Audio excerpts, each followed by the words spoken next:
So I need to get a hold of you. Okay. I'm helping with the celebration thing. Sound down here. Good. Erica said that it's okay to get a hold of the extension cords from the festival. Oh, sure, yeah. Do you know where they are, or do I have to In their shed. dig through a box? How much do you think you need? I was hoping to get together in the next week and just eyeball it and see what I don't know what they have anymore. I'll say tomorrow, I'll just pop up there tomorrow and fish out what's there, so it's at least just sitting there. Yeah. Do they actually still have a shed? Yeah, they have a small shed down Yeah, there. they- Yeah. Yeah, we moved it Okay, oh, it's a few years ago. It's still there, it's just not in the one spot. It's Okay.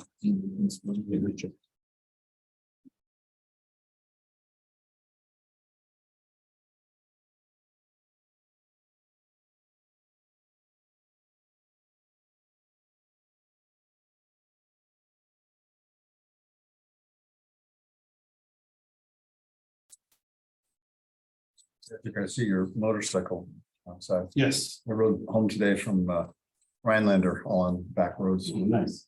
That's a good day. So I had a meeting up there. It was a great day. It's a great day.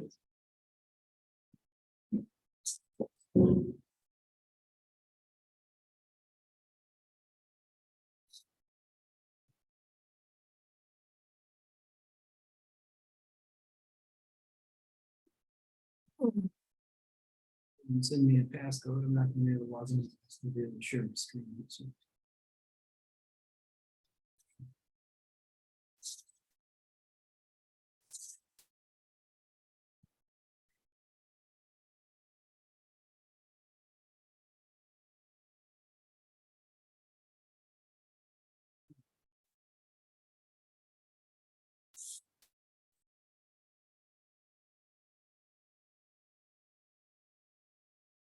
So everybody knows, we did discuss a bunch of these items at the council meeting, like the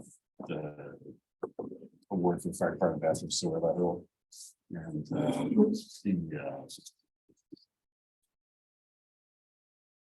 APAC improvements and not the 2024 capital budget, but those things are those two things are kind of pending our action here, but they're kind of approved in advance.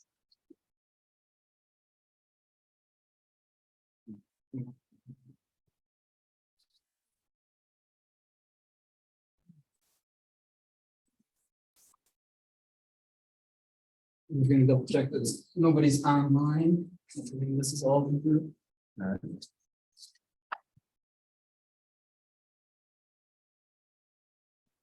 Just so this way it's approved here, we don't have to have it go to the council. Yeah, because B was so critical. Oh, yeah.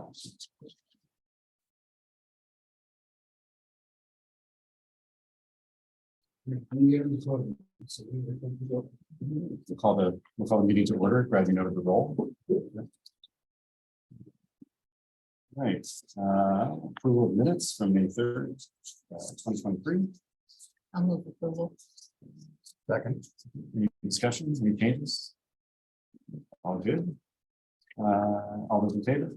Aye. 1 second. I just wanted to make sure I get named right. Oh, Boyer. Dave. Beth. Mhm. Tim Stenson.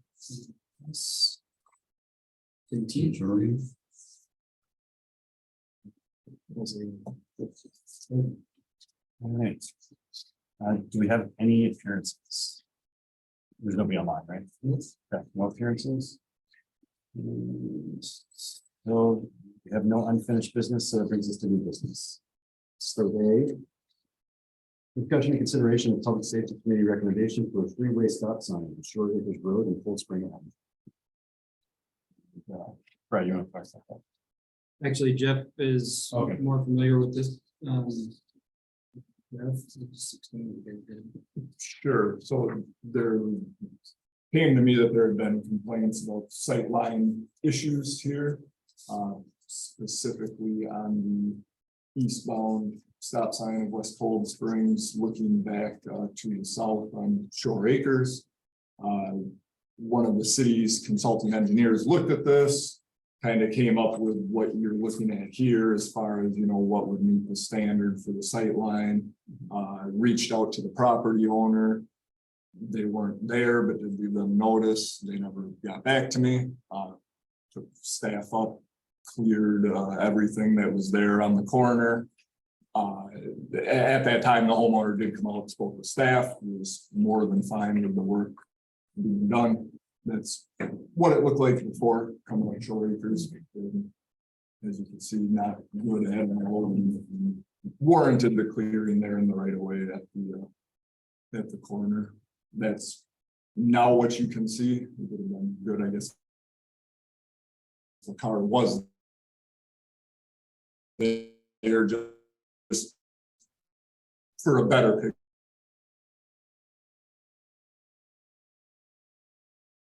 picture. And then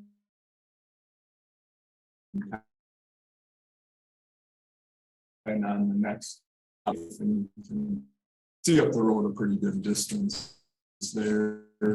Seeing, you know, at least that made that pretty good. But how long do you think that's good for? And is there something you put in the system to periodically look and pull that back again? Because it'll overgrow it. Year just to keep an eye on to make sure that it's clear. And it was something we spoke with the homeowner about, and they said that they had done some clearing, but it just keeps going back. Yeah. I presume from the rest, they kind of like it a little more action. Is that all city terrace? Yeah, that's all. Is that arborvitae in the cemeteries too? I would assume so, yeah. See where that would be a sticking point. Yeah, I would have to double check, but I'm pretty sure. Yes.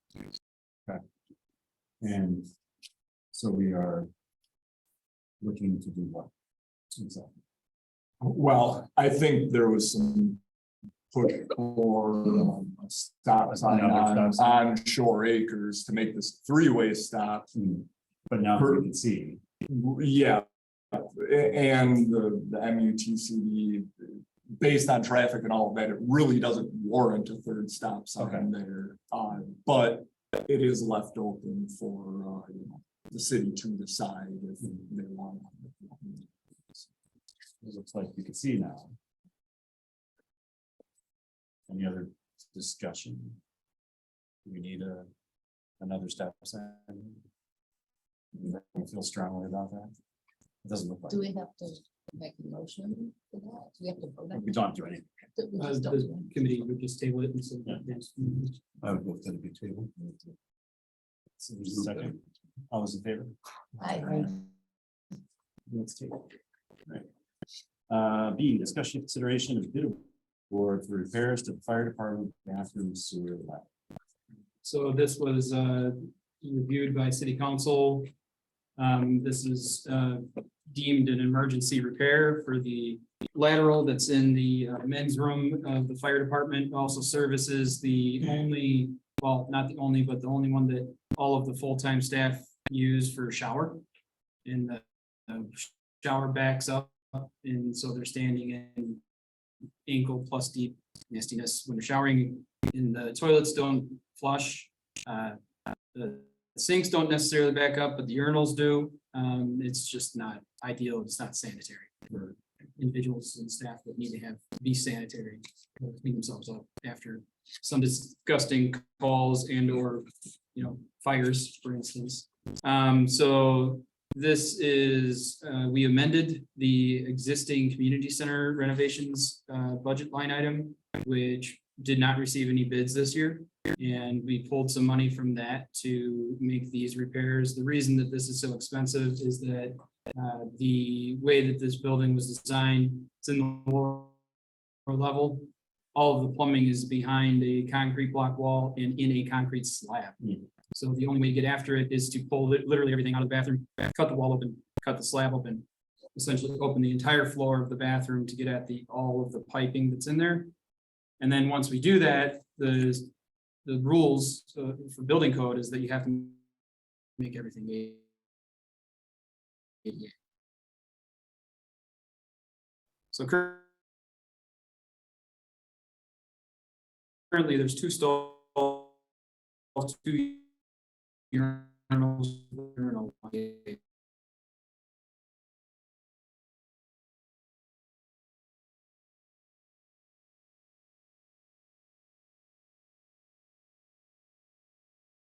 This opening is a 16-week lead time right now, currently, so.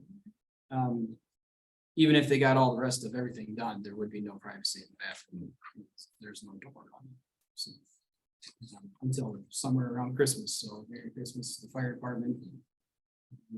But I know, right now, the fire department is using the police facilities, right? Police shower. It's whatever they feel comfortable doing. They still sometimes shower in there. It's if you have one person do a quick shower, it might be okay. If you have multiple staff to go to a fire or EMS call, and they need to simultaneously or sequentially shower, Gotcha. it becomes a major issue. So they Rochambeau for who's last. If you lose it, it's not as fun. Gotcha. The sewer level completely collapsed, so I think you explained during the council meeting that there's about that much space after the scopes. Yeah, so we did TV it. It's a 4-inch lateral. Interior of the lateral is 3 3/4. Right now, there's about that much room in the lateral. So it's a result of cleaning practices, maintenance practices back in the day that they didn't realize was going to cause an issue. Dumping muriatic acid down the drain. What do the staff say, if you know, about the reduction in capacity? Is it still gonna work for them with one and one? Yeah. A sink, stall and a shower? Okay. Yeah, so it was built, the fire department in the 60s, it was all male staff for decades. So 2 stalls, 2 urinals, 2 sinks in the men's bathroom. Now their staff is almost 50-50. It's like 60-40 or something like that. So female staff don't use that bathroom. Female staff still do share this shower space, which is locked up. You can confine it and close it off.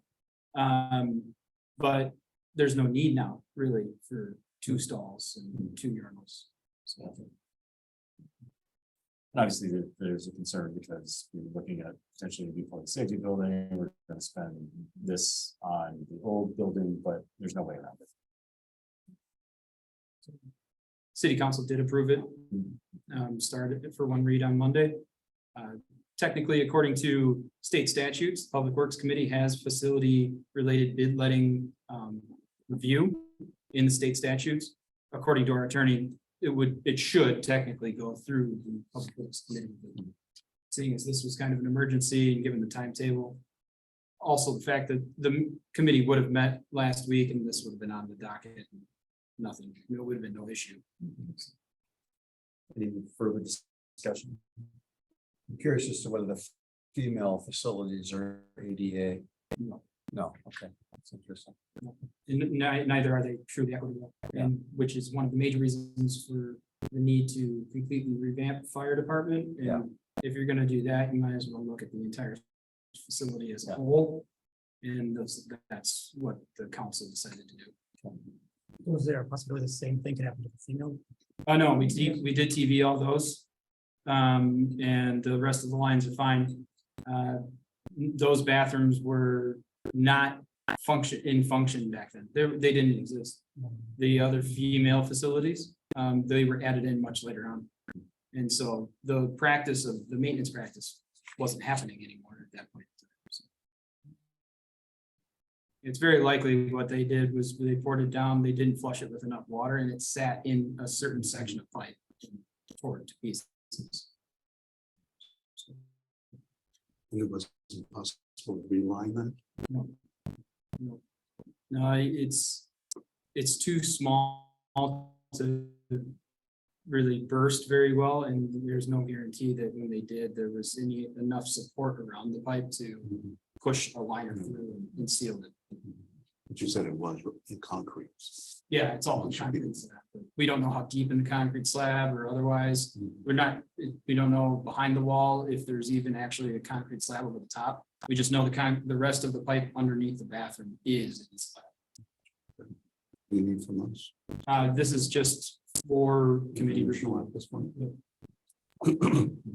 So we don't need to act on it. since No, it's not already with city council even already had for- Okay, taken action. City council will supersede this. sure, sure.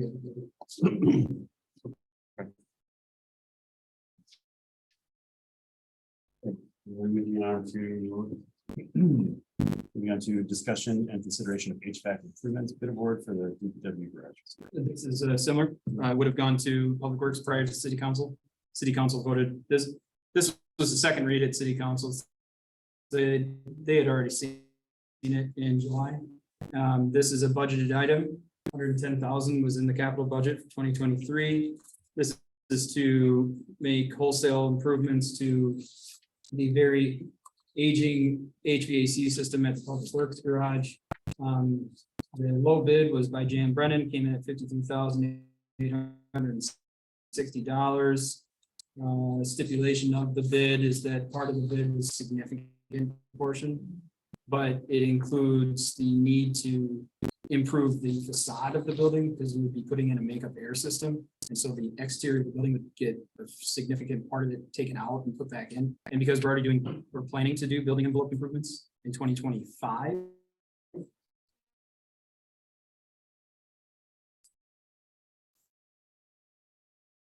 It made less out, it's more of a, definitely at least for the guys and the girls in the Public Works garage, every time the ventilation system kicks on in the wintertime, they freeze. And so a makeup air system is necessary to, So the makeup air is tempered. Yeah. So you're getting, room temperature, it's heated to room temperature, so that's equalizing the balance and keeping the temperature itself. and it's immediate. So really the building doesn't cool off when you turn the ventilation system on, which is by code. Hours in a 24-hour. So we don't need that. Nope, this is just for reference. Any other questions or concerns about this? Before we go on to the next item, should we introduce Neil to the? Sure. Neil Steck-Schulte is our new city administrator. If anyone hasn't met Neil yet, and if everyone can quickly just go around the table and introduce yourselves, that'd be awesome. Get started. I'm Dave Boyer. I live on Tony Waffen. I've been on the committee for a year and a half.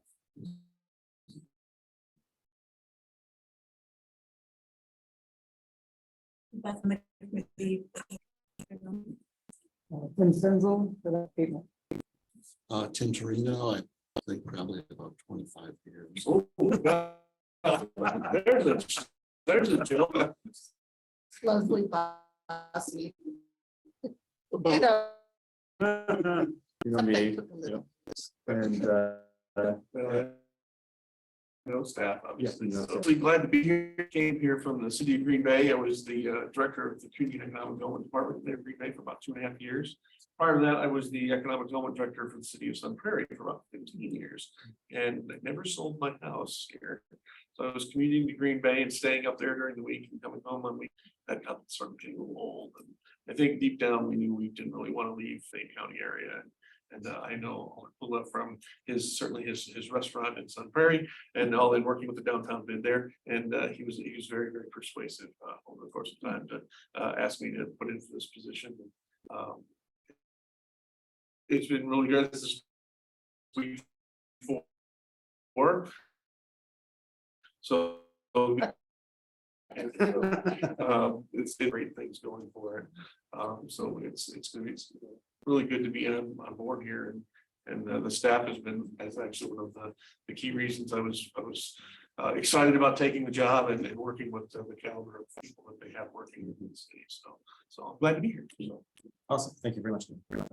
All right, moving on to discussion of the 2024 budget.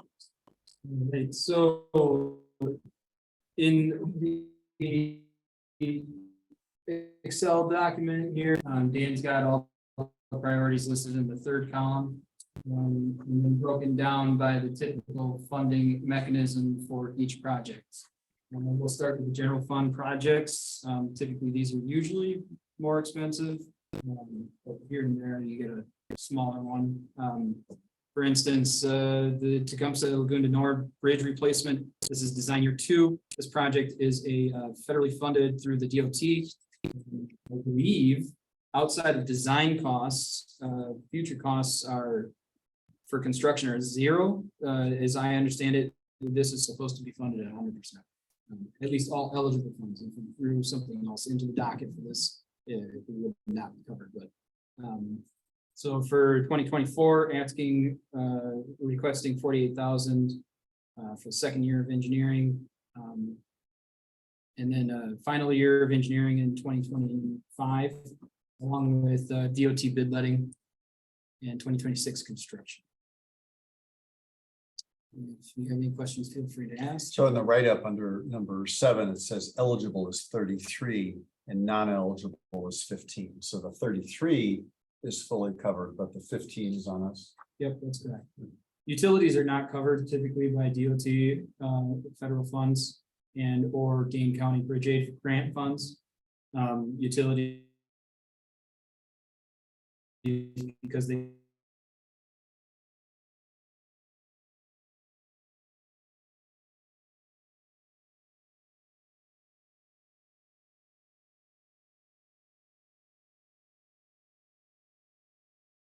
These one by one. So we can go through it one by one, or we can pull things out, or we can approve what we want and then reserve things to discuss. So however the commission wants to do it. Usually, typically for efficiency, if you want to amend one of these, you amend them one at a time. And then at the end, You you approve them all. approve them, given conditional on the amendments. Makes sense. Any questions on? No? I have a newbie question about the ranks. How are they generally used? Are the ranks used that if we need to pull back on the capital budget, you go to number 13, or how is it practically used, the That- ranking? The council and the mayor, so the way that the capital budgets work is it's the mayor's budget. Yeah. Recommended by committees. The mayor will definitely use the priority rankings to make cuts. Either delete a budget item completely and push it, or cut it down to a certain size that'll help fit it within the restraints of the capital budget. So that's typically what's used. Historically, if you needed to cut back, has it gone to number 13 in the case of the general funds? Kind of, it depends, because the council may decide that there's a priority that's important and can put it back, you know, so the input from the committee is very, very important. Including the ranking. Including the Yeah.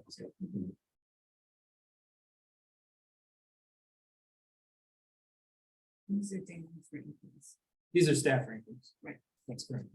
They're not the mayor's, anybody else. This is for staff recommendation to the committee based on their professional opinion and experience. So the department might feel an item is not as important, but we may feel it's. Yeah. It should be. Attention. That's correct. Yeah.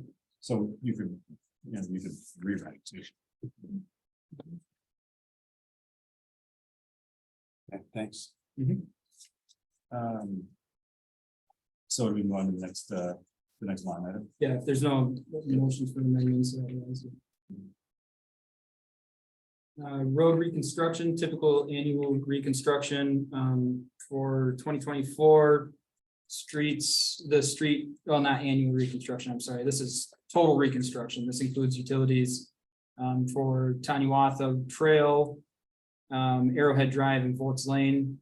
The descriptions are there for how much mill and overlay or full depth resurfacing, water main replacements, sanitary lining. Oh no, we took sanitary. Oh no, there is some in here.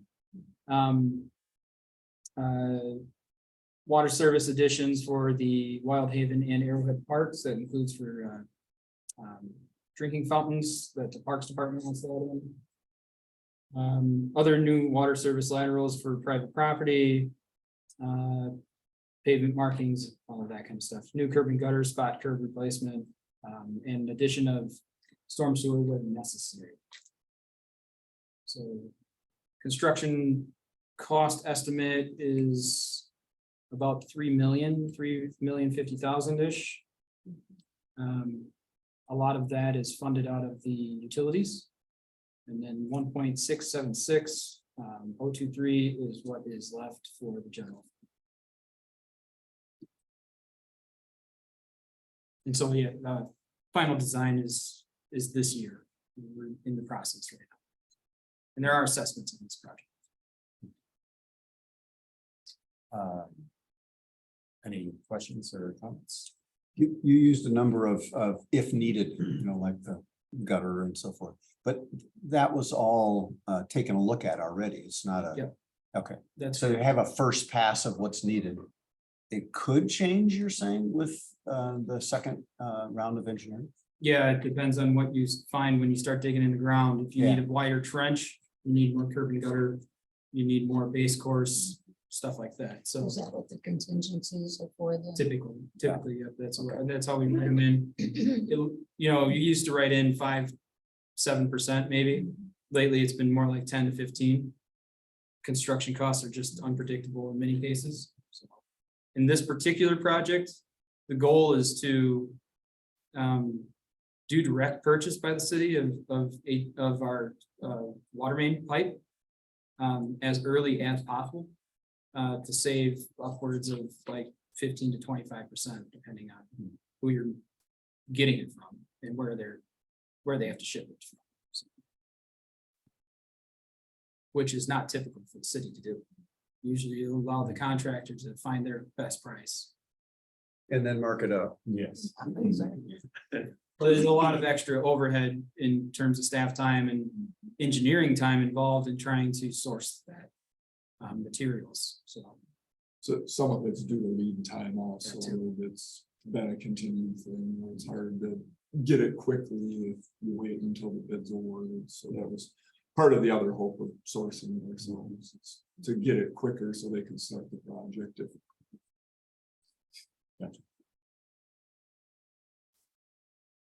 Any other comments?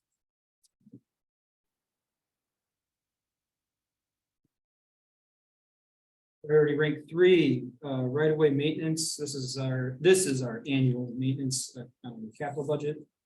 Line item for bridges, streets, curb, gutter, sidewalks, and resurfacing. This is a $300,000 request for mill and overlay and chip seal maintenance, and then typical sidewalk and curb and gutter repair. Jeff, do we do that in-house? This is just for materials? The vast majority of the sidewalk and curb and gutters done most. Okay. It's just cost for concrete. And the materials. Okay. Does this include the fogging then as well? If we do chip seal, we usually list it as an alternative in the bid. So if it comes in way too high. It seemed to make a big difference on when it buys.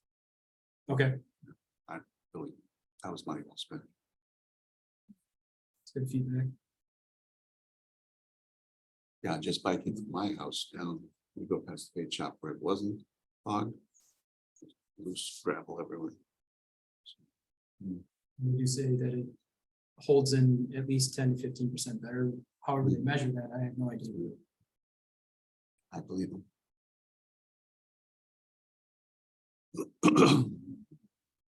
No discussion? No discussion? Yeah. Move on. Okay, this is Nichols Road reconstruction. This is for design in 2024. We did some preliminary engineering this year to assist in honing the scope of this project and working out some kinks. And then this project is likely to go back for, this is awarded funds through the MPO tip, which is the BIL funding from the federal government. It opened up more funding for this region, and so the MPO opened up a new application, window in 2022. We were awarded $892,000. We've since redid the scope. It was always to improve, the intersection at Schluter, Healy, and Maywood Road, for ped and bikes. And that's pretty typical. It's in the civic campus. If you've been through the Schluter intersection, it's not very good.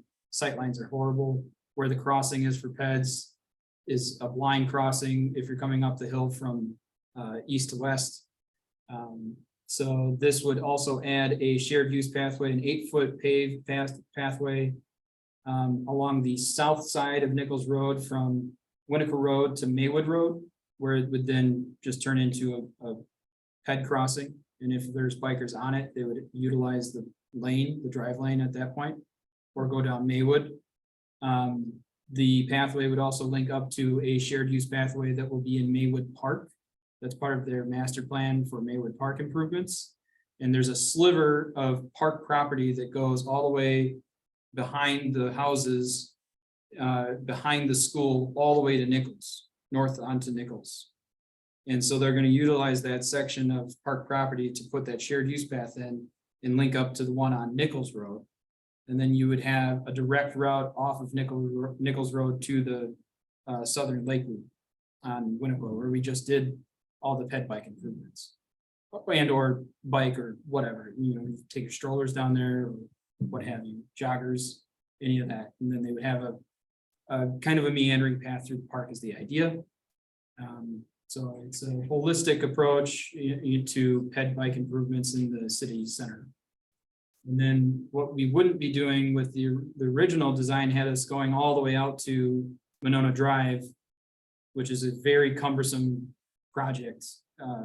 And it includes non-eligible costs, which include utility improvements, stuff like that. Cast iron water main is in a certain section in Nichols Road. We would want to rip that out later, but it doesn't have to be done now. So speaking with the mayor and Dan, we decided Maywood Road is a good stopping point for this project.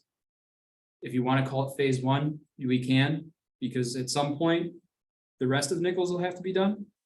But seeing as it's not as high of a priority as the city center, this funding would be just for the city center. So essentially 40% of the length of Nichols Road would be done with this project. So the spending is $1.3 million plus 180 plus 170. And the possible funding is 892. So that difference between that total and the 892 is on us and bonds. Yes. Is that right? Yep. But the 892 is not reimbursement funding, as I understand it. The invoices come in to the DOT. Okay. From the contractor. The DOT takes the funding, all the line items that are in that invoice, right off the top with funding, and then the remainder of the 20% that's the city's cost is paid out from the city. So is the 892 80% of $1.3 million, 180 and 170? Well, so if you read the last little paragraph, we have to amend the request that we sent in to the MPO. So 892 is what was awarded originally for the original scope. I see. Okay. The amount of eligible costs actually with this project, this scope went up. Okay. Usually when this happens, the MPO just makes a bargain with the city or county or whoever is asking for the funds and says, okay, your scope changed. You may have raised your eligible costs, but our funding is maxed. We already awarded all of it. So we're going to keep what you asked for. You're just going to be awarded at less than 80% if that's the case. So our funding may be more like 70%, all said and done. But it's still 70% of the total, essentially the total cost of the project. Due to the scope change. Due to the scope change, there are no non-eligible costs for this project. Yeah. No utility costs, nothing like that. So that's all on this, phase 2 of Nichols. Just a quick question. Again, Ron, but does this share budget with the Parks Department? No, it's all within the right. It's all, oh, okay. This project is completely within the right of way. Yep. You guys are familiar with the history of that area down by the pool and the sports. Yep. Garbage dump, that's. Yep. We won't be getting into any of that. Well, it's just a resurfacing project. No utilities down there. No utilities. And it's so, Yes. we're gonna be doing some base there. When we ran electrical for the festival, we ran into some of that in the park. So we ran a line from the power shed over to the flagpoles. Then we got to a certain point and then we did a leg off of that over by where they get the ice chests and stuff like that. Yep. And when we got about 30 feet from where that ends is where we started running into coffee cups. And we just kept our fingers crossed. Yeah. This, And that was only down 20 inches. this would mostly be within the streetscape already. Okay. So if, Well, but, and then when they built the pool, they had a big issue. Yeah. with Garbage there, so that garbage dump went all the way underneath. I've seen pictures before it was redone, where it used to come straight down. Nichols Road used to come straight down, it didn't do that curve. And so that means the garbage dump is under the road and under the down. So, I mean, we're basically not going any deeper than what's already there, okay, because no utilities are going in. it's if going a little deeper, because it's certainly has failed. Well, but it's been a lot of years. And so this is, it says it in there, but basically everything is still contingent on the MPO revising their tip and accepting our request. But once awarded, we're not really making the project worse in terms of ped and bike improvements, which is one of the major keys that they're looking for. And it's potentially on a metro route, future metro route, which is, would actually make our project score even higher than it did originally. So,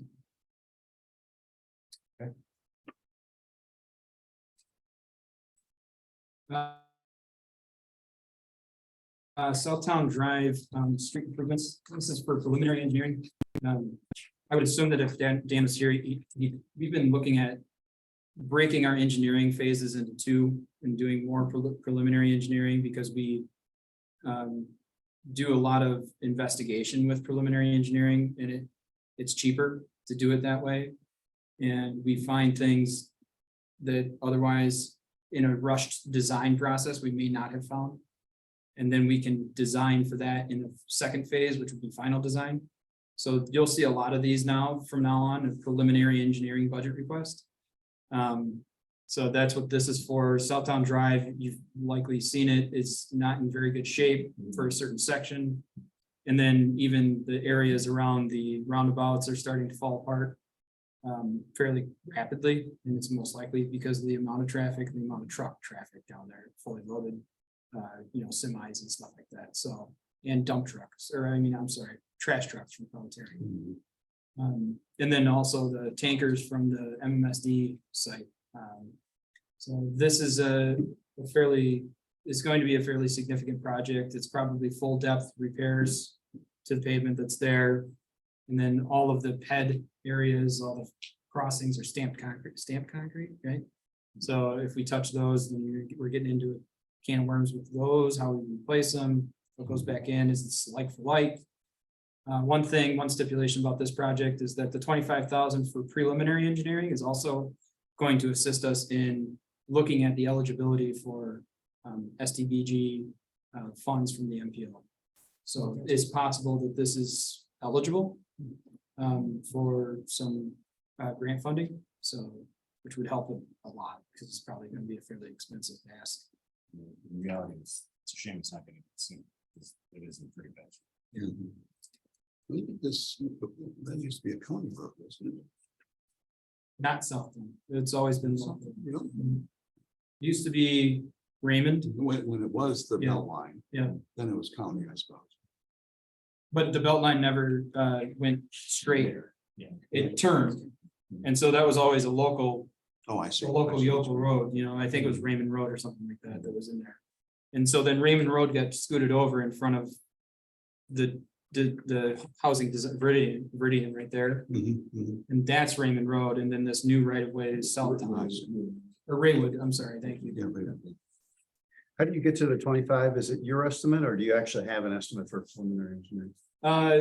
It's typically our estimate, and what we do is 25 is what we can approve without city council having to sign off on like an RFP or something like that. So then we have flexibility to issue this out to our already contracted engineers. Yeah.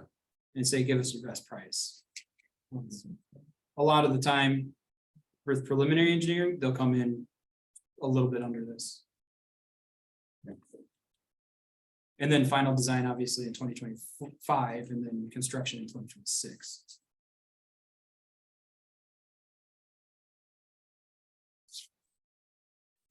Any questions?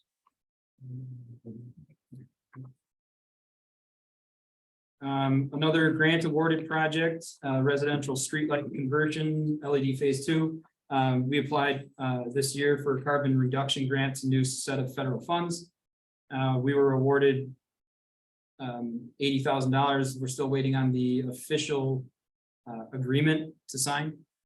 Once we do have that agreement, then we'll contract MG&E to go out and begin doing what is phase 1, which was supposed to be done this year. So really what is going to happen is phase 1 is going to feed into 2024.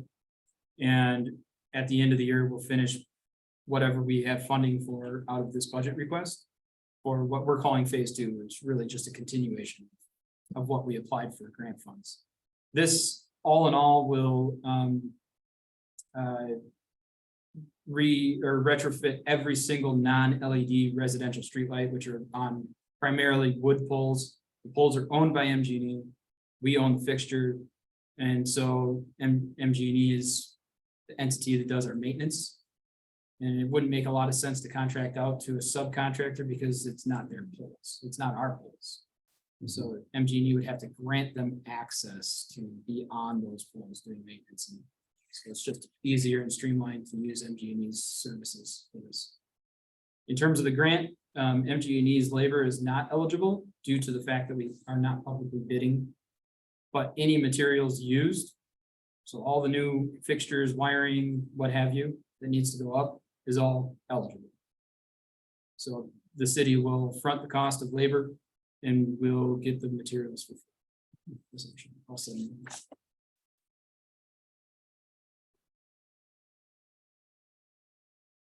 Any questions on this? I'm just trying to figure out the numbers here from what you just said. The total cost is 35, but we have other revenues of 80.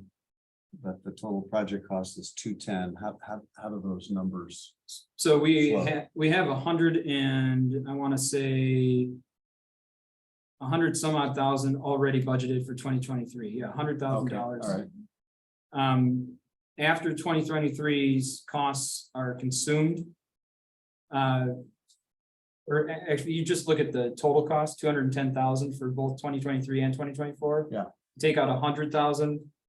And then you take out 80,000 and what you have left is essentially 30,000.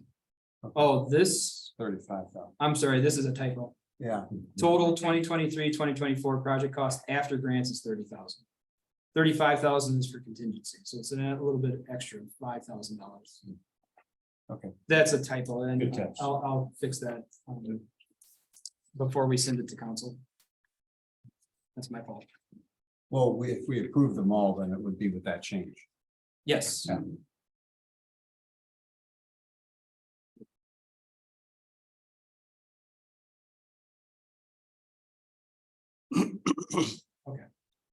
Sorry about that.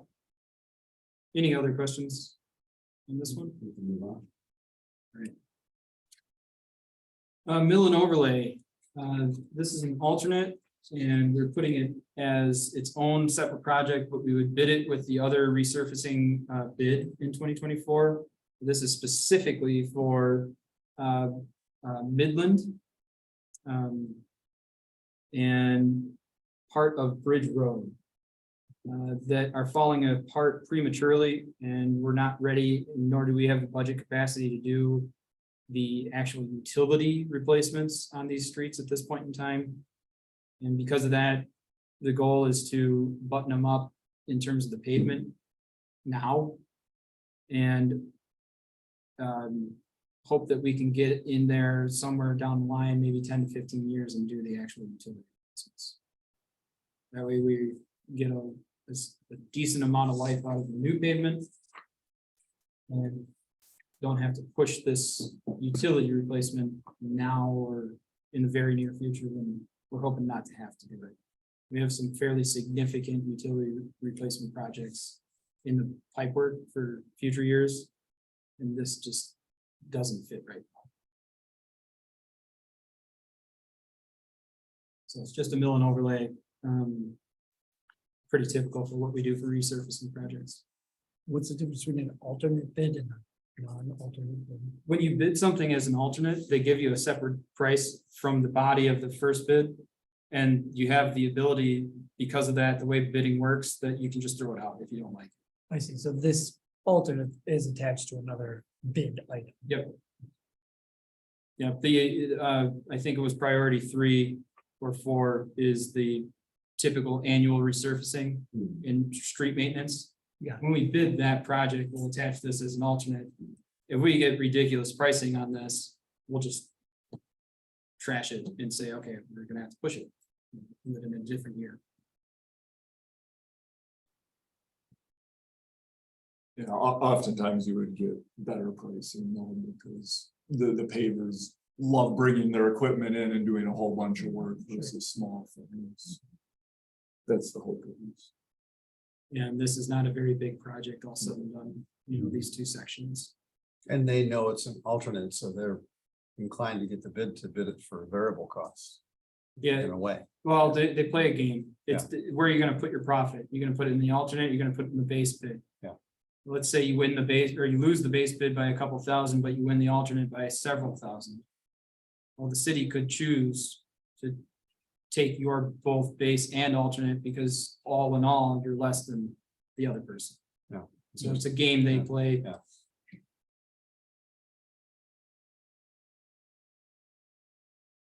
Any questions? Moving on. This was a request put in by residents, and I'm not sure if this is supported by an alder or not, but to help with speed issues that they're seeing from, most are referring to as students on Wallace and Gordon up near the high school. And this would be to add in 4 speed humps, much like the ones that are on South Neck Road. So this is all in all, this is a complete project all in 1 year. It's the design build project. So this is for not only design and building, but we're assessing whether we really need it. Or are we saying with this that we actually do need it? Yeah, I think that's where we're at with this one. I believe that this is put in there as a I'm not so sure this was all Dan. putting I'm this not one. sure now. Yeah, and I'm curious where it came from, because I don't remember discussing this at council already. We had several reports from residents Okay. that called in about this one. Do you ever do it, when you get residents complaining, do you ever have the capabilities to actually test and monitor actual speeds on the Yeah. street? Okay, and did that happen here? And We have speeds from I want to say pre-COVID on these streets. I want to say 2019. I'll have to look at it, but I did do a speed study on Gordon in and another section down there. So we have information. We can always update it too. It doesn't take much. for me to but get it out there. those that you have do show. Most streets in Monona show 85 percentile speed, which means 85% of the drivers go at least that speed or below. And so it's like, usually it's around 30 miles. I'm not so sure during school hours what it is. And that would be the thing to look at, is put the counter in the speed, do a speed study and traffic study during school hours and look at it in those busy sections of Gordon and Wallace and see where we're really truly at. The problem with doing a speed study and traffic study is that it doesn't tell you if there is close calls, if drivers are driving erratically. How many peds are in the area when drivers are going 30 miles an hour, or how many aren't. These are all like, subjective things. You'd have to get out there and have two people who are unbiased doing a tally on a worksheet and visually taking down their notes of evidence of these things happening. Kind of feel that. And, counter opinions are absolutely welcome, but this is something that the commission should discuss. As opposed to just ending up in budget. The, The public works committee. yeah, I've never seen this before, Yeah. and that confuses me. Yeah. And I'm wondering if this just sets a huge precedent. Anybody who has a little trouble on their street, they want to. I don't, know. It's just my thought. But it just makes me think about when we talk about, citizen complaints regarding street signs and other things, we talk about it at the committee level. We didn't discuss this at committee level, and it's in the bill.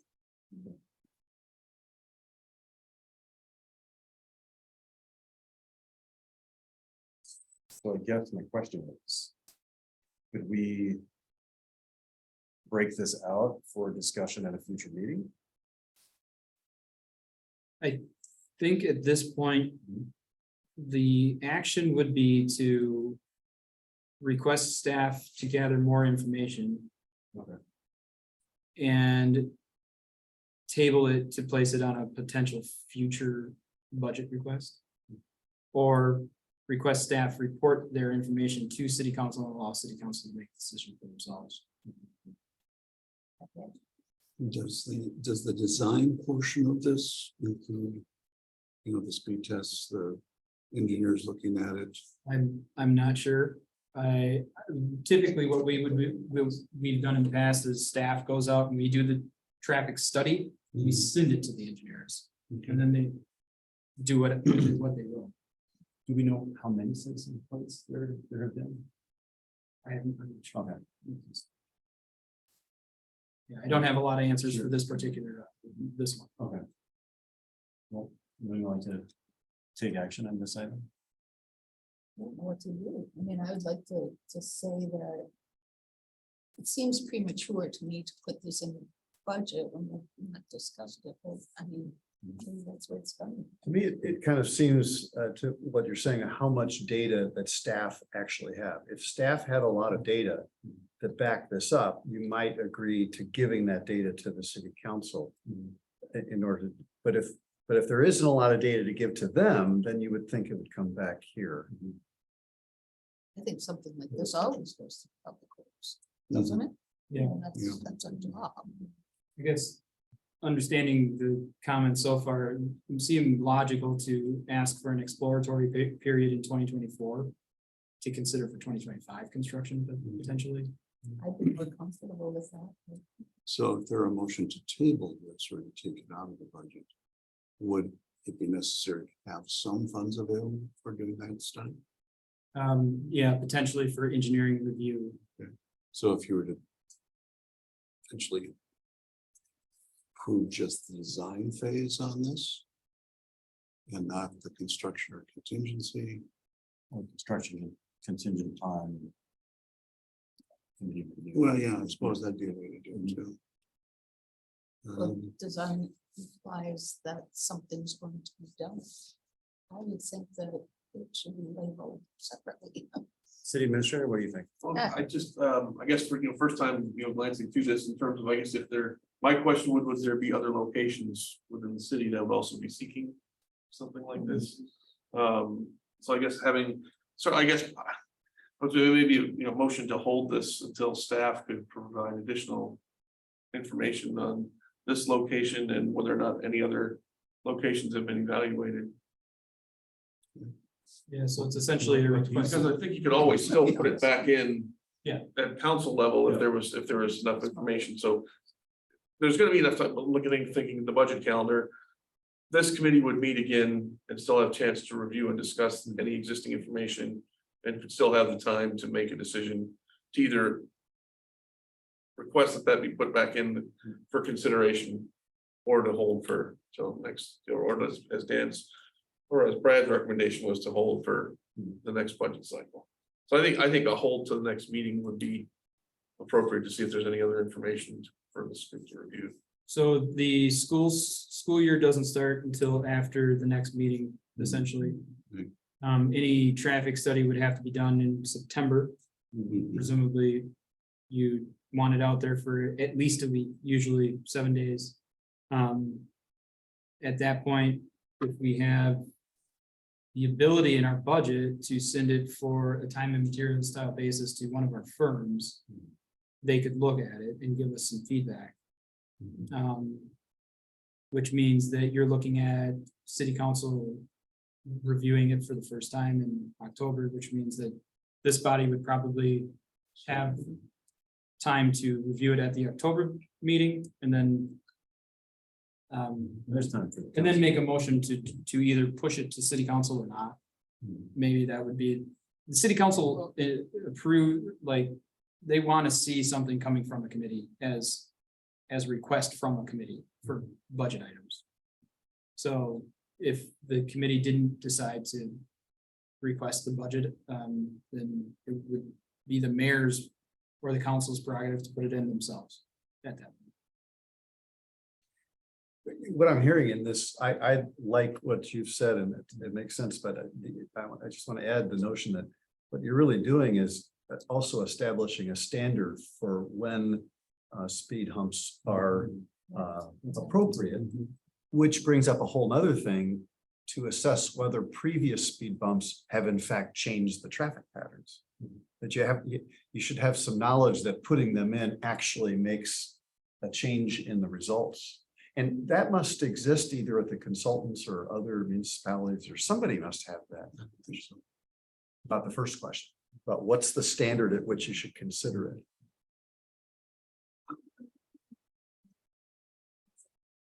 Project along the walls happening in the area. That's That the- might the change the zone project, yeah. traffic. Oh, yeah, that's another reason. Push me, everything. Does the equipment that, I think it's PD, or does the police department, or Public Works does the hose across the street thing? No, we have a different type of counter. It's a radar counter. Okay, is that the radar counter that's on the trailer? No, there is no radar counter that's on the trailer. That's the So same. we don't. That's a speed It's just display. the intimidation device. Right. This, yeah, you wouldn't see it. Okay. So then it's more sophisticated than when I'm thinking of, it would tell us time of day. And specific speeds, the cable usually just provides a. You can actually, the radar provides an actual speed count. doesn't It does. Okay, So, yeah. so to make it a bit more objective, if we were to do it a week, say 2 weeks from now, before school starts, and see what the neighborhood is like. And then do it for a week during once football gets going, the kind of thing. I think that would give us Yeah, pre and post. and I think it's a unique area, you know. Oh, it's a very It's a unique unique area because of the influence from the school, et cetera, but the whole standard of what happens in the next neighborhood, it's like, we want speed bumps, and 6 people call in, and then suddenly it's in the budget for next year, there's like 6 more streets. Yeah, but I agree with everybody that it should be more objective. It could become known as the speed capital of city of Wisconsin. Or you can just let the road deteriorate, like speed bumps now. National, right, national traffic. Yeah, we'll just let it road. It's cheaper. It's important. I don't think we needed one by the speed limit by the gate shop because we had all those. vans. Yeah, that's right. In front of the automotive. All right, so it sounds like, does you need to make a motion to do that? Yes. Or, Motion to table. yes, so someone would need to make a motion to table it pending, That's possible. pending further information. Yeah, or we're tabling it, but we're also going to approve all these as a package. We're approving them all but this one. But this one, yes, so we should wait to the end and do that, and just note that that's what we're planning on doing. I mean, you table it now and then at the end, we note that the line item, speed humps Wallace Avenue and Gordon Avenue was tabled for further investigation. And then the direction from the committee to staff to give more data to analyze. Okay. Mhm. I need a motion for a formal motion. Second. And any further discussion? And all those in favor? I- Any opposed? Thank you. And then Jeff can present this one. Next item is ash tree removal program for right-of-way trees. It's something that we've been doing for a few years since Emerald Ash Borer was noted in the city and have removed hundreds of trees. Looking to reduce this funding a little bit for the coming year from 75 where it's been down to 50,000. Getting to the point where we have about 250 ash trees left.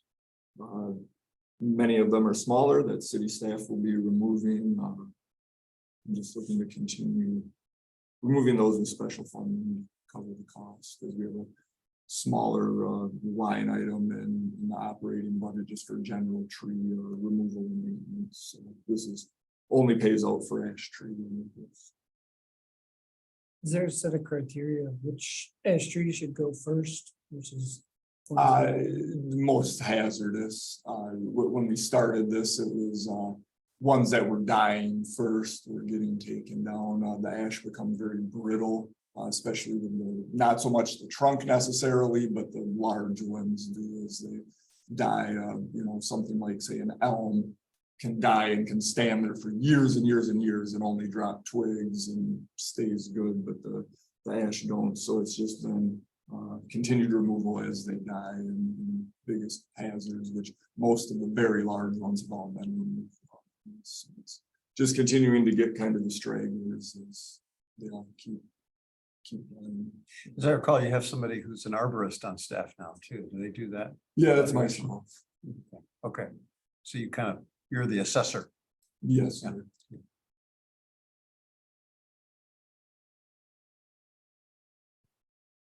Discussion? We have another line item for replacing tree. I do very much so. How about that? Yes.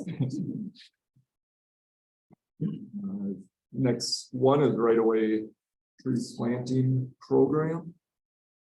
This is something that asking for 25,000 again. That's been, as far as I recall, that's kind of been the amount of money that's been granted annually for planting. You get somewhere between 30 and 35 trees planted for that. I believe the very first year of the Emerald Ash Borer, we looked to up that money, but it's pretty difficult to get more trees than that and keep them watered through the first year to make sure they get established well. Look back at some of the data, we're getting about a 95% survival rate through the first year, so I'm losing 1 or 2 each year. And then, of course, it does get replaced for free from the nursery in the first year if they don't survive. So, Then it could be the commission's, the committee's purview to add to that number. If is your will to just I'm noting that you can remove 50 to 75, and you said this would be 35. So yeah, I'm affected by the fact that you have a limit to how many you can water. If you didn't, you would love to see planted as many as removed, or it's going to take more years to plant than it takes to remove. yeah, that's I agree with you completely. I mean, I would love to see a 1-for-1 replacement. Something else, excuse me, that kind of becomes an issue is where the trees are planted. Trying to maybe do better than was done in the past with the right-of-way trees. Anybody who's ever drove down a street where there's overhead service wires and you see the trees that are just super pruned and they just look like a big Y. Trying to not plant large trees under the wires just because they prune them ugly and they don't work very well. So we combated that somewhat by planting smaller, more decorative trees, crab apples as an example in those areas. But also we find at times trees were planted, say, right on top of the gas line or right on top of the water service. And number of times MG&E has called and says, hey, we have a gas leak. Do you have any objection to us cutting this tree down versus just isolating this and cutting in a brand new line, right? And it's kind of becomes a thing. So it's also difficult to try and get a true 1-for-1 in the right of way area just because of all those utilities and other fiber optics increased utilities in the ground now too. So trying to work around that stuff maybe a little bit better for the future also. So, What I'm hearing is kind of, it would be great to have a long range plan in which you say, that there's 200 to 250. You say, this is how many years it's going to take us to remove it. And then you could plant X amount, it's going to take that many years to, replace it. And the difference you're saying is because we want to be so careful about what we can water and where we plant them is what I'm hearing. yeah, and that's a big part. And this was something, I don't know when Monona started doing this, but they've had the annual right-of-way replacement trees for longer than the ash borer. And this, as far as I'm aware, this has kind of been the amount and how many have been planted.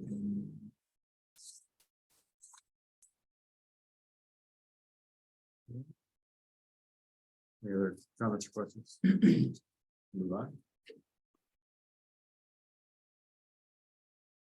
All right, this is for mill and overlay and epoxy paint on South Bridge Road. It's part of a bigger development project called the Besa Project. It's at the corner of Bridge on the south side of Broadway. It's the old Monona Garden property. This is also in a TIF.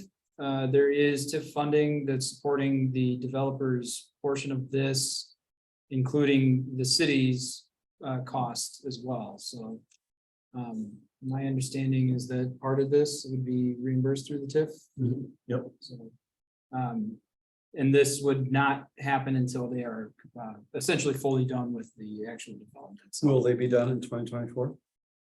that's the goal. That is the goal. That is the goal, and just like other developments in the city, it's taken time.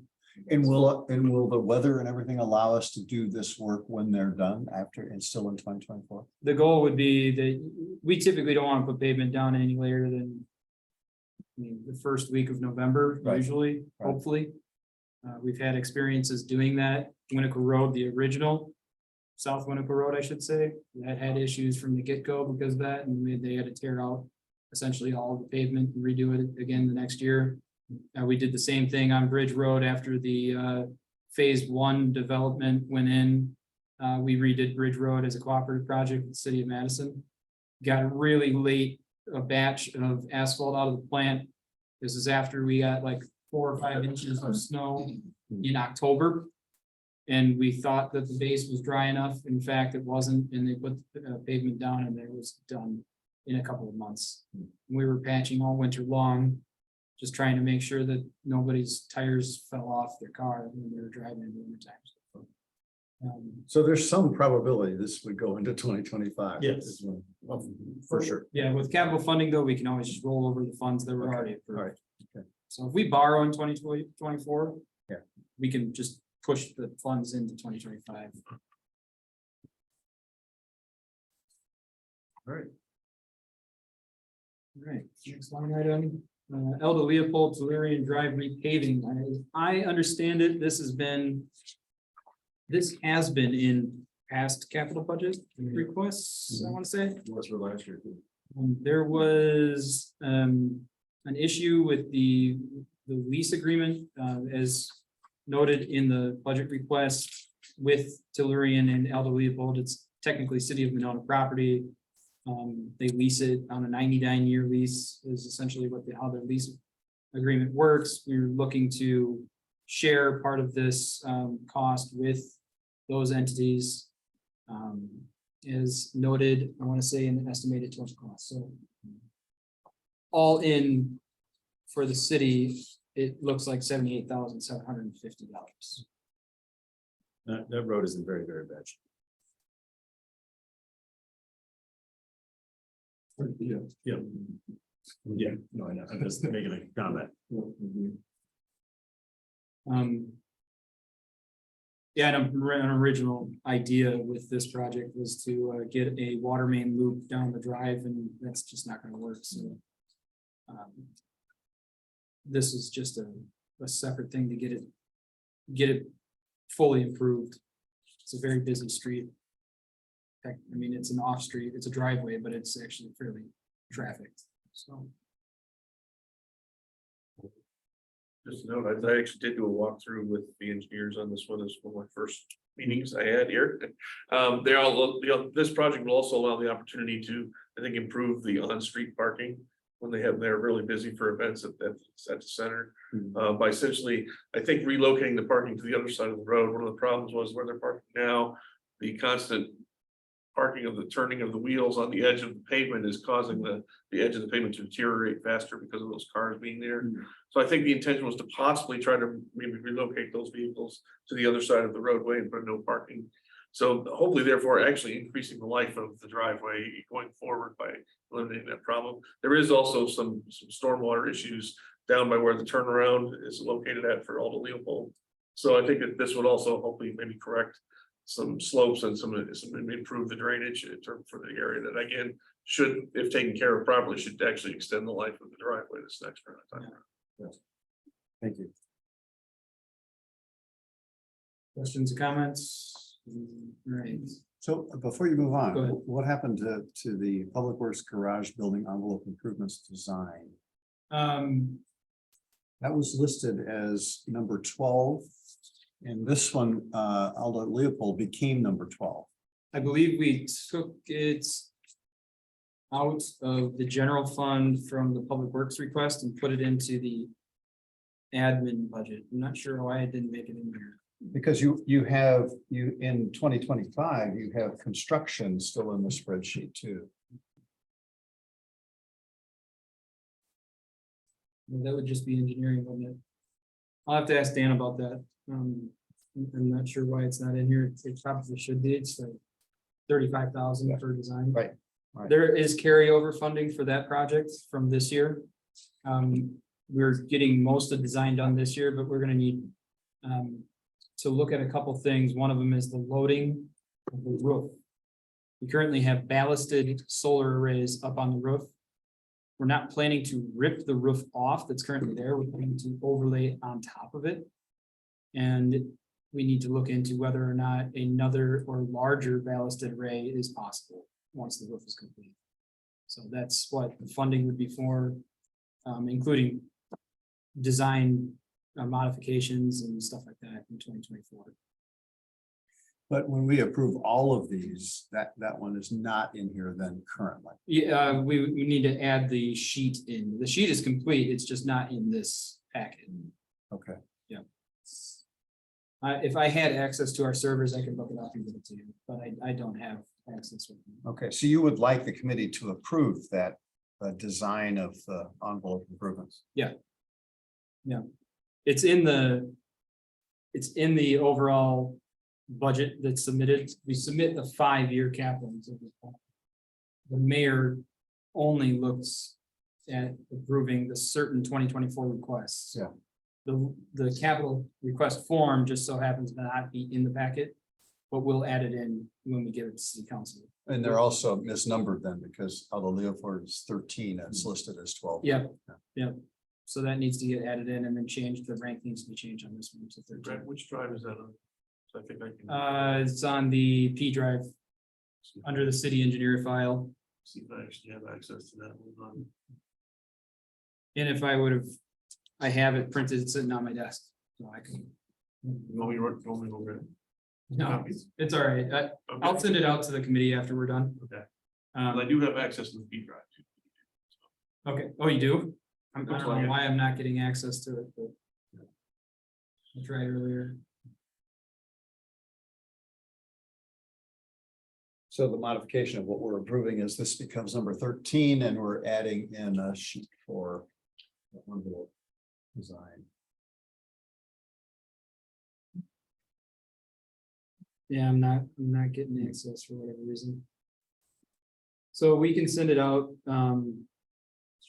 But there's nothing different from what it was described. We can record what was described in the minutes. And then the sheet would be added in as an amendment to what was in the packet. But the entirety of what was in that 2024 Excel document was based on different, we tabled this or that or the other thing. It would go to the mayor.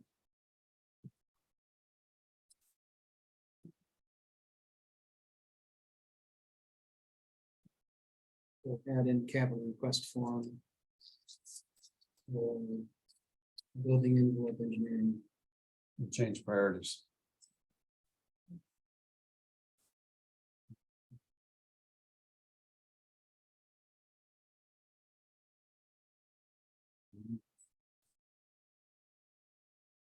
Okay, Moving on.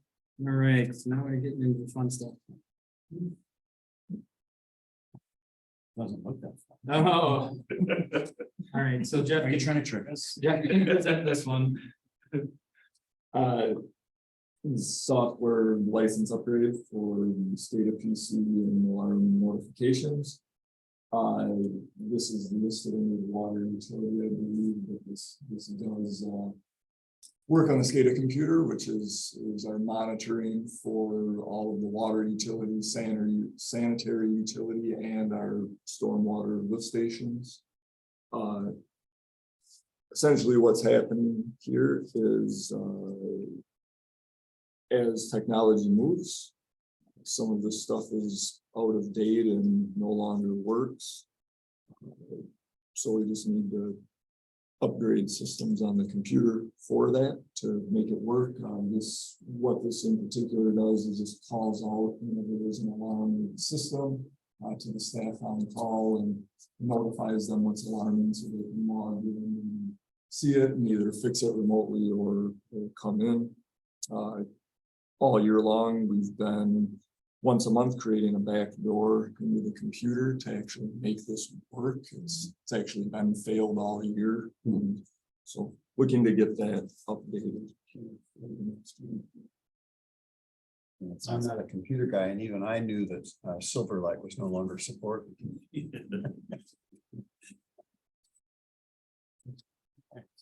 Question, we're gonna have a similar one of these for the sanitary and stuff too, right? Yeah, it's a little bit different. Pump and column maintenance, can highlight this one.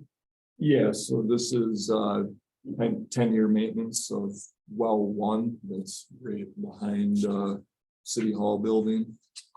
This would be getting a contractor to come in and they pull the pump and the shaft out of the well, inspect it, clean it, do maintenance on that stuff, any repairs that are needed, and then reinstall all of it. As simple as that, just to make sure the well keeps pumping. And it's required. Yeah, excuse me, it's something that's required by the state on a timeline, so. Any questions? Water tower improvements, this is final engineering and construction. Jeff. Yep. So as noted, we are removing the water main loop from this, but looking to continue with repairing the driveway, which if you've ever looked at this from Monona Drive, is a very steep driveway up the hill. The asphalt's starting to fail there. My son decided to try and take a trip down on a skateboard. Oh, It did not end very well. Yes. It's very brave.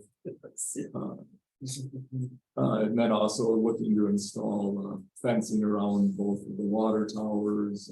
That was something that should have been done years ago.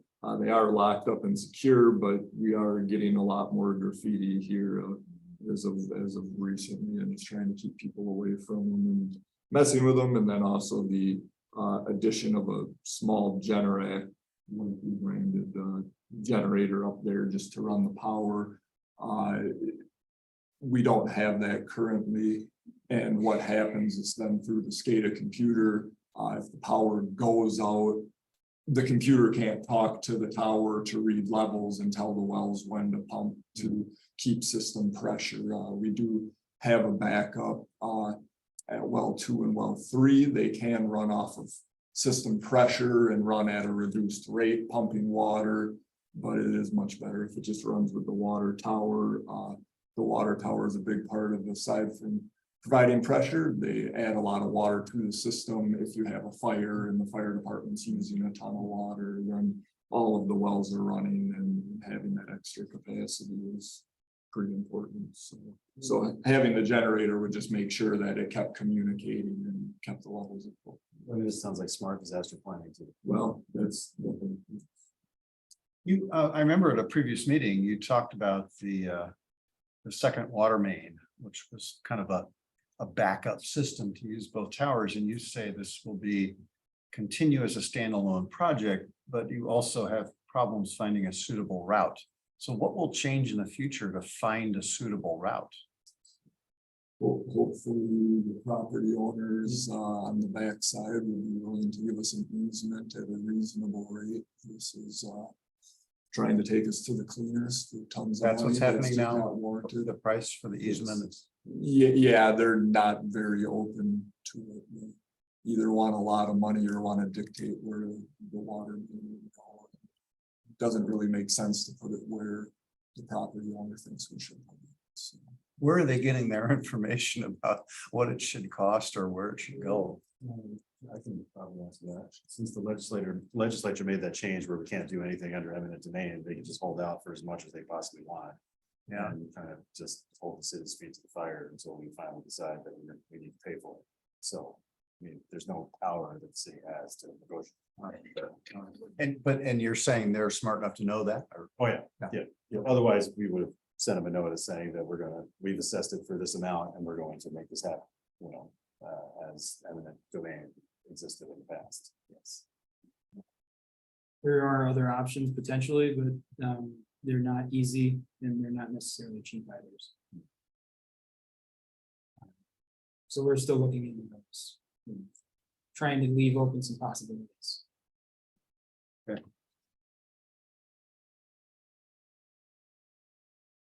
No other questions on this one? This is our annual program for fire hydrant and valve replacement. Jeff. Yeah, this is just requesting funds to continue to replace bad hydrants as needed and water main valves. Right now, we know of 20 hydrants that as staff we feel should be replaced. We obviously could not do all of them with this money. You're looking at 7 or 8 hydrants probably with this kind of money. But it allows you to keep making that progress of making sure we have reliable fire hydrants for fire flow and valves for isolating water mains. When, do these fire hydrants, when you put them in, have a established expected life? And do the fire hydrants that are bad, do they exceed that life? Yeah, so I couldn't give you the exact answer on what they're now quoting for a life of the new fire hydrants. I would assume somewhere in the 50 to 60 years. A lot of these ones that are bad that are on the list are very old ones. Even older than that? It probably, and when you, what tells us part of the issue when they're bad is when you exercise these, when we're doing flushing annually, there's rattling and it doesn't feel very good and it turns hard. And so you sort of at times start to worry about the failure with those hydrants. So they're indicating a need for replacement, not necessarily failed. At this point. Correct. Yeah, correct. And just hoping to not have to have a failure and then have to we would call it bagged when we mark them and notify the fire department, do not use this hydrant. So just hoping to not have those out in the system. So it'll take you 3 years to replace the known bad ones. Do you put those in a priority of the worst of the bad? Yeah. Okay. All the ones taken out by cars. Emergency funds. Car insurance. What do you do with the old fire hydrants? That depends. And usually just go to scrap. I'm just wondering if you could put a couple in the dog park. That's been discussed. It's not my park. It is your property. Yeah. Anyway, I didn't say. Put the rock in. yeah, it's not important. Will this also fund valve replacement? I know we have several. that are- Yeah, I mean, that's what it says. Okay. It's gonna be priorities. As we can fit it, basically. Yeah. Okay. How often do they fail? Is it a fairly rare occurrence? Fire hydrant? Yeah. Yeah, I would say rare, I mean, but it does happen for sure. I mean, as noted, cars striking them is probably happens the most. Yeah, and years ago, they did with some of the old ones, you could get a rebuild kit and tear it apart and rebuild it, but now that's become a challenge to get those parts in some of these old ones too, which is why we're just replacing it this time. No questions? All right, moving on. This is the SCADA part 2 for storm lift stations. Yeah, so this is part of the SCADA system at all of these lift stations. They all have their own computer and equipment that monitors that individual station and then talks to our main computer that alerts all the function and issues and all of that. So this is just continuing with those upgrades at each individual station just to replace the old outdated computers and software. My 2 cents on this is when I started on the committee, Jeff took me on a tour of Public Works, including the SCADA system, and went out to one of the pumps. And I was really impressed with that system overall. And to me, I'm a manufacturing guy, PLCs go out of date, and updating an impressive system to keep it good makes a lot of sense to me. It's such a critical control of our water system and sewer system. Definitely got used in 2018. Yeah. Any other questions on this one? Move on. All right. Exciting stuff. All right, reach 64, phase 2. I'm not sure how many of the new members were on when we discussed this last. It would have been a couple of years ago now. Reach 64 is a watershed, a major watershed within the city that does not meet the EPA and DNR's TMDL standards for the Rock River and Yahara River watersheds. And because of that, we are mandated with our permit, our MS4 permit for storm sewer to do improvements periodically within each permit cycle, which is essentially 5 years. And make those stormwater runoff water quality improvements over essentially 30 years of span. And so phase 2, we've done a major project in Stonebridge. We have done other projects ahead of that at Schuler Beach and at Winnequa Road and at Cove Channel, where we've installed proprietary stormwater treatment devices. Essentially, they pull out all of the muck and nastiness from the stormwater effluent, and the effluent that goes out is much improved compared to what it would otherwise go out of a storm sewer pipe into the lake or river. This particular request is for design, final design, which we had preliminary this year. And this project would fund an improvement in the right-of-way between McKenna and Minmore roads. There's a street right-of-way that never got built. It's the old Kelly Place right-of-way that never got abandoned either, so the city still owns it. We would install an underground device in that location, and then we'd probably pair this with an improvement to reach 64 watershed. That's watershed 8. We would do another improvement to watershed 7, which is in Maywood Park, which would also include something of a underground detention basin, likely a wet detention basin or an infiltration basin. Of a smaller scale, much smaller scale. It's a smaller watershed. And we wouldn't get as much treatment out of it for the bang for your buck, so to speak. But that's what this project is for. This would cut out a fairly significant portion of our phosphorus and TSS, our suspended solid reduction. Currently, the outfall that this project would serve is the worst rated outfall in Dane County. It's I believe it's a 60-inch outfall that goes out to the Wickiwak Bay, near Cove Circle, or Cove Channel, I should say, sorry. So yeah, it's a much needed project. There's absolutely zero treatment on that watershed right now currently. And it drains the golf course part. So it goes all the way from South Winnetka Road, near Cove Channel, to the golf course. So it's a very big watershed in the city. And there is grant funding for this, and we will be applying for it, and I cannot envision an application that we put in for this that would not get fully funded, not fully funded, but get the maximum amount available from both the Dane County and from the DNR. I would think so too. So construction in 2025 is 900,000. Yeah. So it's a $960,000 project that you get grant funding for as much as you can get. Yeah.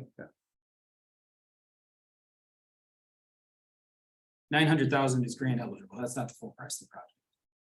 But yeah, so out of the 900,000 that's grant eligible, we would get with DNR and urban water quality grant, probably close to 60+% of that in grant funding.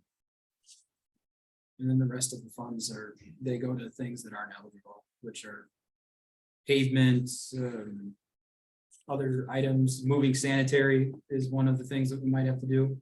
We might have to shift a sanitary line over so we can fit the underground detention basin in and still have our offset that's required by the DNR between sanitary and storm. This is a good one that brings up the example that when we approve and move forward the design, we're in effect moving forward to 2025 too, because That's if you didn't think 25 was possible, you might not approve the 2024 design. So they're related in, it seems to me, in the 2024 approval. Yeah, it's one of those things you can't push because the grant funding windows are in specific years. Yeah. So you have to align these projects with those fundings. Yeah. Any questions on this one? Moving on. Stormwater quality plan update. This is also a requirement of the DNR. Typically, you're supposed to do these within a permit cycle. The last true update to this was in 2016, and 2014 was when it was written originally. So we are well past the timeline to do an update. In 2019, I wrote an update that was required by the DNR on our procedures for managing stormwater maintenance and those types of things, looking at inspections and all of that. What this will do is take information that we have in the original plan that exists now, update it, and include all of the other sequential documents that have been produced since then. Wrap it all into one plan, make it all coherent, and then update our timeline for stormwater improvements and shows the DNR that the city has a plan. The city is looking every 5 years to do a fairly significant capital investment project to improve stormwater quality. The city is monitoring and doing inspections as they are required to do. The city is doing training of staff as they are required to do. And the city has the ordinances, policies, and enforcement mechanisms necessary to carry out their program. So that's essentially what this will do. This is also grant funded at 50%. And that was effectively awarded already. So $55,000 awarded to the city for 2024. So the total cost all into the stormwater utility would be about $55,000. And who actually does the update to the plan? I work with the consulting engineer on doing it.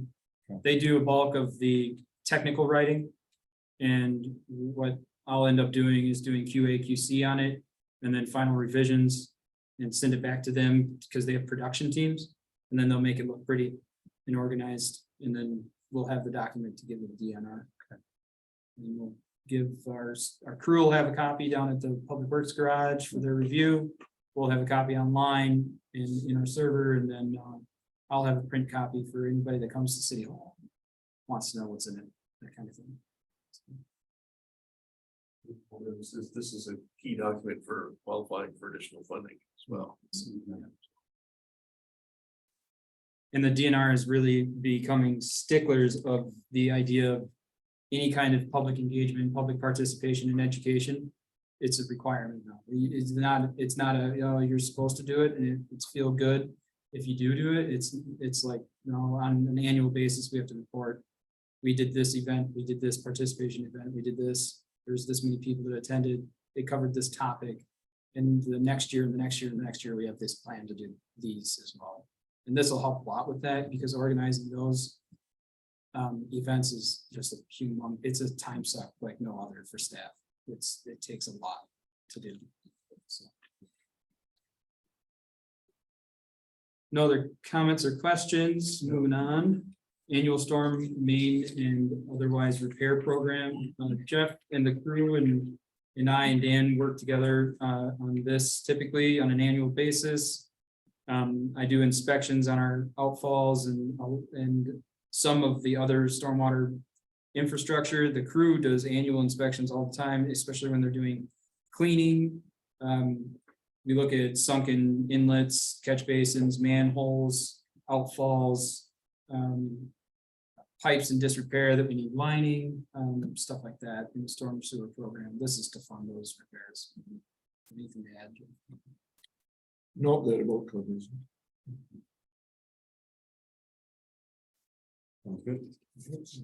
None. We have two basins that are in a state of disrepair. One is at Interlake. It's next to Lottis Park, or just off from Lottis Park. And then the very large one in the industrial park. These basins need to get resurveyed. They need a full assessment by an engineer. And then this is to fund that portion of this. It also look at the possibility of issuing assessments for the industrial park. The industrial park basin is used by the properties that drain to it as a catch-all. Essentially, they are allowed to take credit, stormwater credits for that particular basin, and therefore limits or reduces, I should say, the amount that they have to do on-site for stormwater prevention and management.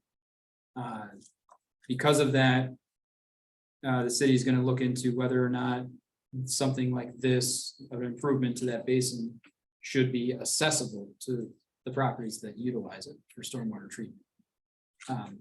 This would help look into that. There's also a flood and / spill gate on that basin, which I'm sure that nobody in this room actually knew about. If you did, that's impressive. I don't think that it's ever been operated or tested or inspected. It's on the other side of essentially a gully that's usually filled with water and or muck and reeds, and so it's very difficult to get to. But it's approved and is there because of the DNR. And it's to catch a potential hazardous spill from the industrial park and or reverse. It's to keep the floodwaters from the conservancy out of the industrial park because it's essentially on a levee. So this would look into what is going to be needed to make sure that that thing is operational and that we can access it moving forward.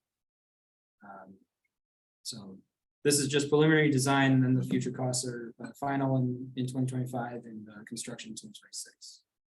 And there is a possibility that construction on these basins would be potentially grant eligible as well.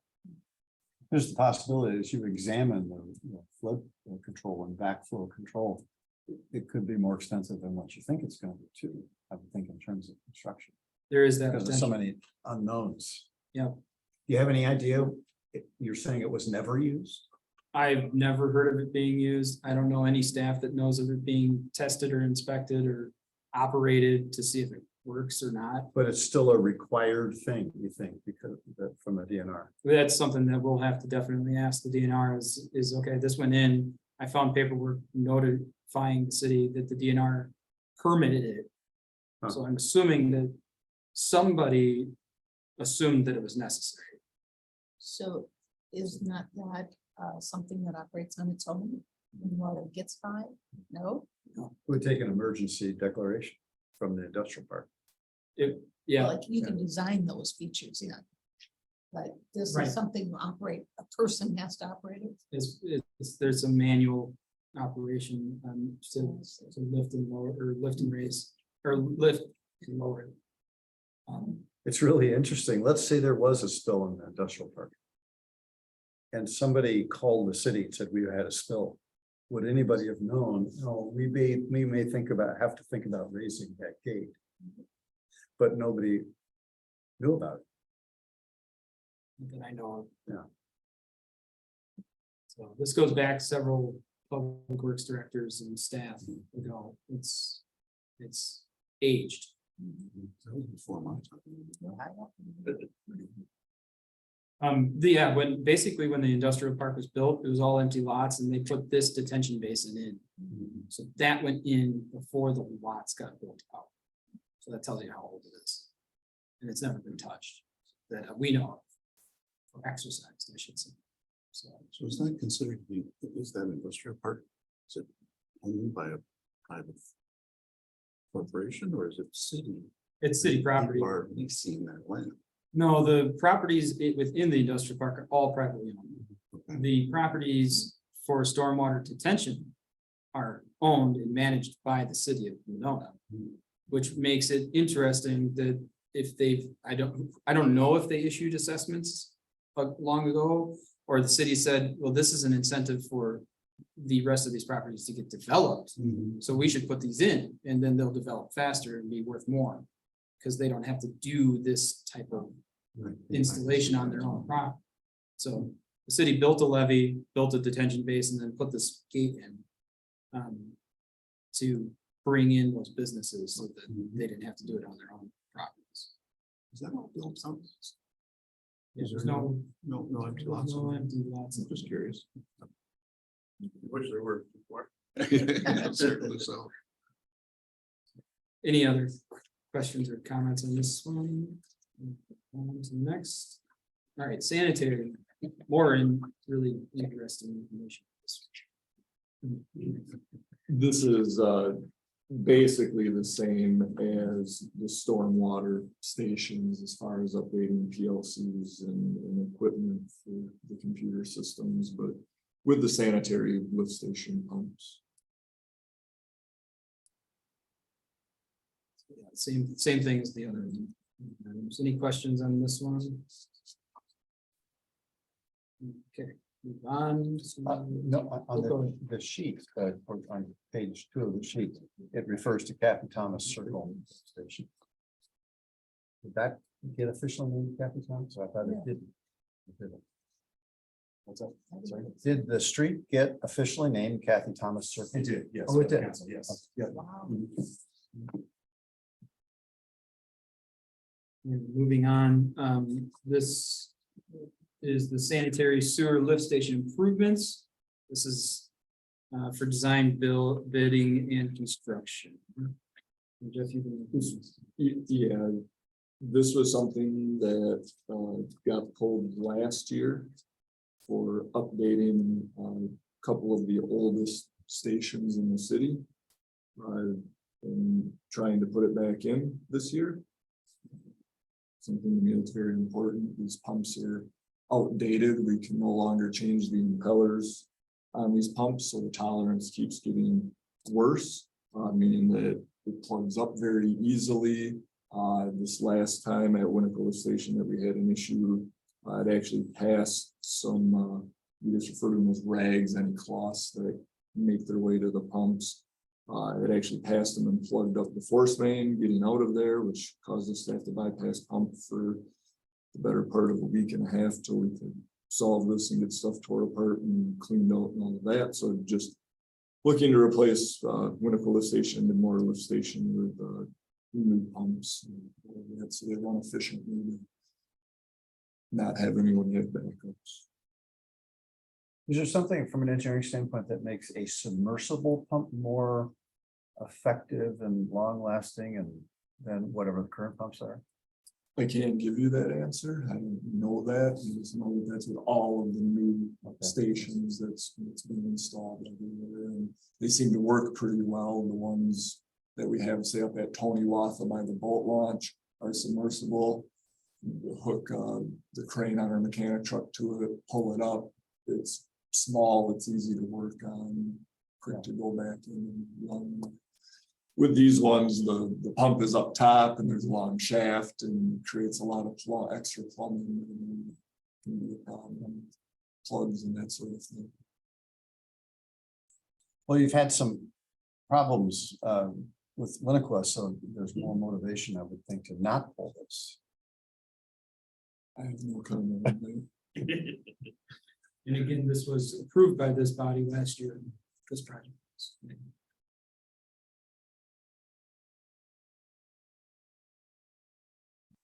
Questions? All right. We can talk about this. This is for lining a sanitary sewer main. This would potentially go along with the reconstruction and repaving work up on Tony Watha and Arrowhead and Votes. This is just to line old sanitary main and not have to remove and replace, kind of what you've been doing the last few years with reducing I&I around the cities. Just rehabbing the main makes it last a long time. Line. So you're doing it at the same time, I take it, as the Tony Watha for that project. Is it made easier by the fact that that's under construction, or could you have done sewer lining even without the construction? Yeah, this could be done even without the construction. If that project doesn't move forward, you can still do the lining, the sewer. Part of the beauty of the lining versus open trench replacement is that you don't disrupt anything. You have a truck sitting at one manhole and a truck sitting at another manhole, and they do all the work without tearing up the road. And also a lot of prime contractors don't enjoy subbing out the lining portion. It's just an extra hassle that they'd rather not deal with, so separating it from the other project and letting the city bid it ourselves would probably save some money. You don't have the overhead of the prime contract, 10% add-on cost. You go directly to the source. Yeah.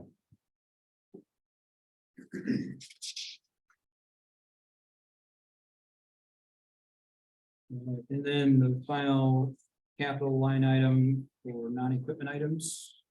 It's just money for sanitary sewer repairs. This is a line item for anything that comes up during the year with the sanitary system, whether it's finding a bad chunk of pipe and needing to line that section, or repairing manholes or things like that that we come across in inspection. Money to do those standard repairs. That part of the larger project.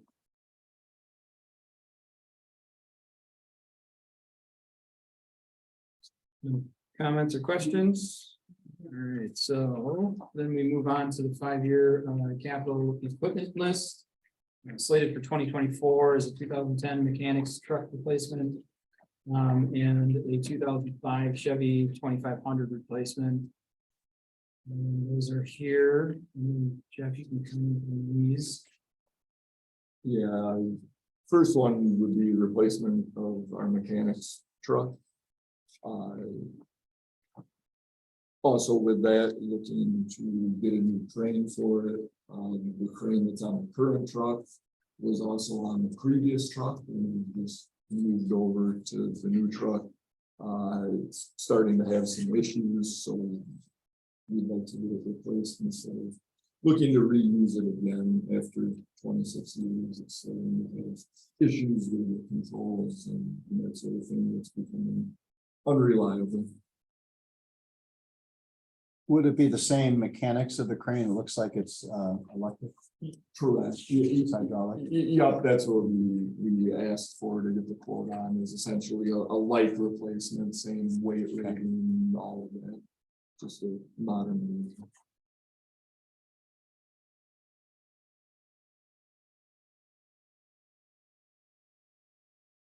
Questions? Questions?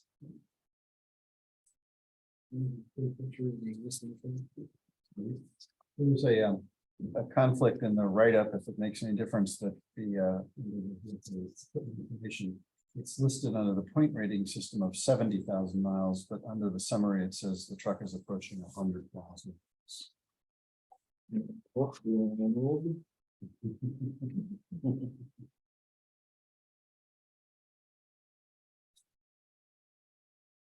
Okay. Yeah. I'll note that. I just want to note on that, our mechanic fills out these sheets. Maybe you just made a mistake on it. I'll tell him he needs to keep his paperwork more tidy. It's probably not as strong. You introduced me to the mechanic. I was really impressed Ron. with what he does in-house. Is just amazing. So we'll request that it get corrected, whichever one is the more accurate one. Just 100,000, so I doubt it went down, Probably. probably 100,000. But worth checking, absolute good catch there. All right, moving on to the 2005 replacements. Yeah, I mean, this is just I guess you could call it a standard use pickup in the fleet. Does anything, everything from trailering, what I would consider light duty equipment that we have, meaning mowers and things like that. Then staff and tools to and from job sites and around the city completing their business. As noted to 2005. Like I said, we're light vehicle. For the sake of the notes, are either one of these going to auction? They would most of They would both them. go. Yeah, we've done for quite a while now, that all vehicles that we get replaced just in the auction.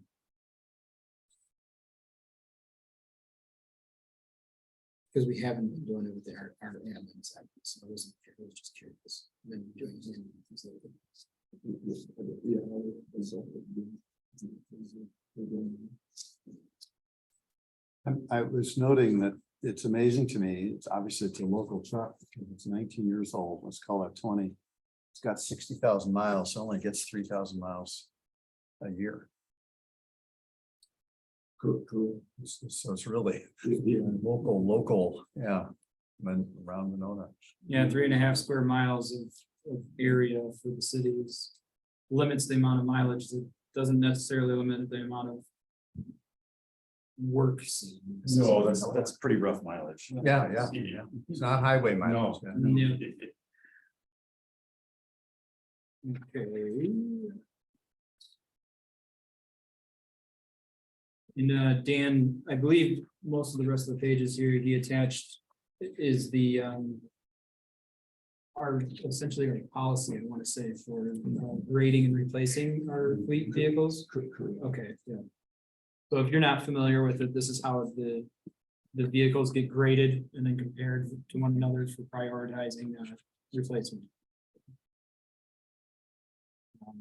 If there's no questions on that, the last items is the department head report. I guess before we go on to another agenda item, it would be good to finalize the current item on the agenda, which is the capital budget. We have to include that language that we're pulling out. The, I'm sorry, for the speed bumps for now. And there are a couple other minor things that you were keeping a list, right? If you want to read that, I would make a motion subject to the list. So there's the motion to table the line item for speed humps on Wallace and Gordon Avenue. For further consideration by this committee. And allowing staff to do more exploratory research and gather more information. So that's a motion number one. The other items aren't, or the other items aren't motions, there's just simply revisions to the existing sheets. One is to add in the Public Works Garage Building Envelope Improvements Design Capital Request Form into the packet. There was no other motion or otherwise to revise that line item. The current item is at 35,000, would stay at 35,000. The other item that was noted was towards the end. Let's see.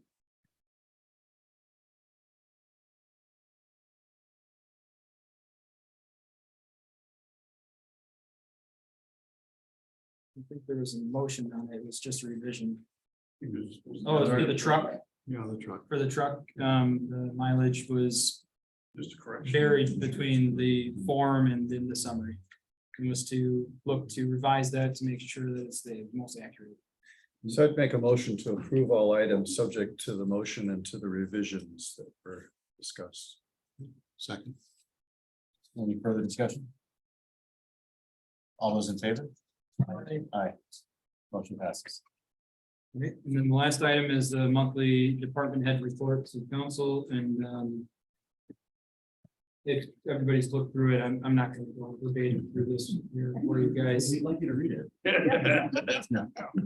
Kind of sad because I didn't have time to get my items in here because I was working on the budget items. There's nothing exciting in here, don't worry about it. No, I'm just, so yeah, if you have any questions about the items in here, obviously you can ask now or feel free always to reach out to Dan. And he'll elaborate on anything that you see in here. Sounds good. With that, Any DEI updates from members of the committee? Any sustainability updates from members of the committee? Anything else from any members of the committee? Then I'd entertain a motion to adjourn. I'll second. All those in favor? And we're adjourned. Thank you, everyone. Yeah, it's just- One unofficial plug, Who wants thanks to- to the Public Works staff who did help out at National Night Out last night. They had a nice presence, had some equipment out there.